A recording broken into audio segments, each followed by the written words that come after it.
With US job numbers coming in 30% lower than was originally reported, and the US dollar dropping to new yearly lows, the truth about the state of the economy is coming to light. Today we dive into what this means for the money printer, why nothing stops this train, and how it enforces the moral and financial imperative of owning the most profoundly scarce asset ever created.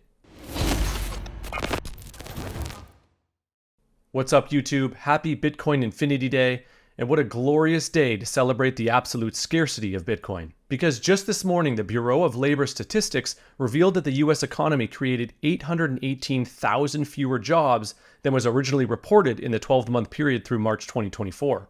Now, this is clearly much more than simply a statistical error. This is 28% off the mark of what was originally reported. We are clearly being lied to, which forces us to ask what else we're being lied to about. Inflation numbers, anyone? Shortly after this news, the US dollar officially retraced all of the gains it made in 2024, with the DXY now at its lowest point on the year.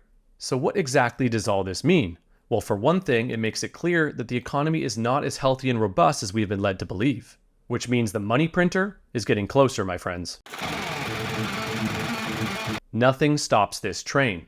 And to expand upon this point, here's a clip of legendary analyst Lynn Alden on the Bitcoin podcast. If you look at like Egypt's, base money, it's like high inflation. Look at their base money; it's going up substantially, and it's like they don't really. It's hard to get that the wheels to slow down there. And I think the United States could find itself in a similar situation in the years ahead, where the deficits are too big. The more they raise rates, the more it blows out the deficit, which they end up partially having to buy. And so their overall ability to put out fires starts to get worse. It's kind of like putting a kitchen fire out with water. It doesn't really work, ironically. I think that they could find themselves in that situation. Does anything stop that train? Nothing stops that train. And part of why that's the case, one is its political polarization. So it's locked in. One of the things they commented on a recent research report is that in the Republican Party, they on their platform, they said, we're not going to cut Social Security or change the Social Security retirement age. That used to be a Democrat position, right? It used to be that the Republicans kind of wanted to trim and cut that to some extent. The Democrats didn't. Now it's like we've moved past that era. This isn't like the Paul Ryan Republican Party anymore. So both sides, the few things they agree on are don't cut the military, don't cut Social Security, don't cut Medicare. And you can't cut interest unless you default. So, and that's already, that is like roughly equal to the tax receipts. And everything else is like marginal. So that's, not going to change for a while. And then two, the United States is our tax receipts are more tied to asset prices than most other countries. It's part of like tax changes we did in the 90s, where like a lot of executive compensation, it gets a better tax treatment when it's like equity based rather than cash based. In addition, we have just more wealth concentration in general, which means there's more wealth and income tied to asset prices. And so if we try to do austerity and like the stock market, struggles under that environment, ironically, that hurts tax receipts and blows out the deficit, which makes austerity very hard to do. So the reason why nothing stops at train is it's not just pulling a couple levers, it's a restructuring that would have to happen. So I don't think that train stops until there's like a significant overhaul to the way the financial system works and to the value of the dollar. Expanding the money supply is, as Lynn puts it, politically baked in. It doesn't matter who is elected this November. Barring a significant overhaul of the system, exponential growth of the money supply is inevitable. Without money printing, the system falls apart like the house of cards that it is. The only way you can protect yourself from worsening inflation and the devaluation of your hard-earned money is by owning scarce hard assets. And what's the hardest asset in the world? Well, if you've been subscribed to this channel for any meaningful amount of time, you know the answer. Bitcoin! As of a few days ago, 94% of Bitcoin's total fixed supply has been issued, which leaves just 1.26 million Bitcoin to be issued over the next 116 years.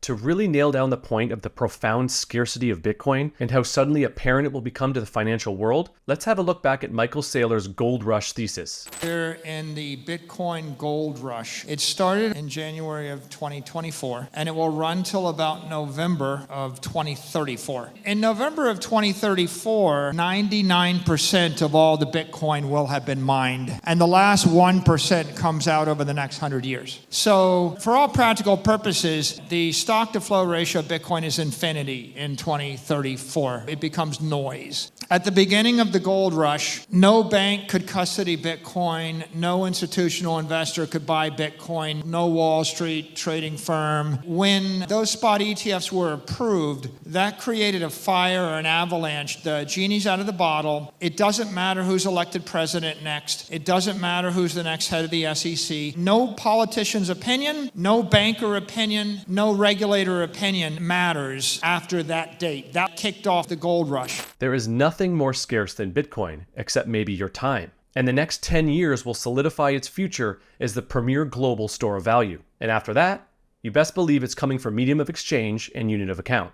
So if you're bored here at 58K, sit tight and dive into the depths of the corruption of our current system and the far superior alternative that is staring us in the face. And as proponents of Bitcoin, not only do we have the ability to hope for the profound overhaul of the system that Lynn talks about, we have the ability to directly support and strengthen its rise. No one articulates this point more passionately than Eric Kaysen, who went on an epic rant during a recent episode of What Bitcoin Did. This is my great hope, is that I see the whole thing falling apart no matter what.